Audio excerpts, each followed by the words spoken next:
Yeah. Слушай са.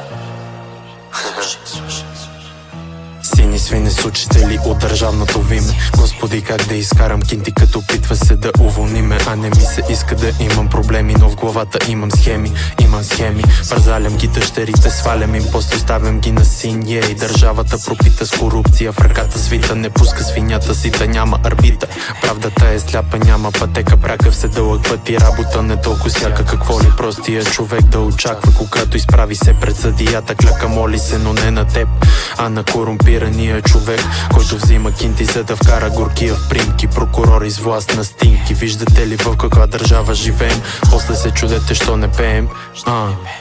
Що не пеем? Но аз се научих, ситуацията проучих и стигнах до извод, да чакам не е хрисимо. Здравата бачкам, прибирам пачка и от време на време ходя на врачка, а не на стачка. Манипулирам зелено, бело, не кафево, синьо и червено, но това са просто цветове. Демек удобство на човека, в забързан живот не му е нужно робство, а господство, голямо потомство и сродство. Понякога на село, а понякога градско. Адски ми се иска да смуча сиска и да имам бела риска, а в джоба на белата риската е пресметнат риска. Ах, така ми се иска. Против системата на смелостта, емблемата. Кажете каква е темата, а да не е моето име. Лапсус в име, хайде моля те, задържи ме. Хайде моля те, задържи ме.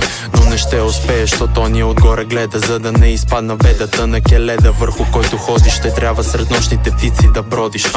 Сред нощните птици да бродиш. Не ме интересува кой е пред мен, що знам на кого доверие гласувам. А ти не дей пред мен да плюваш, то ще почна да псувам, за да разбереш, че на здравето не пасувам. Ходи прочети и почети за старите вярвания, а не да си прост кът варварината се образоваше плюс, а да зобаше минус. Равнопоставени си ми на израз. Да, аз съм Jesus.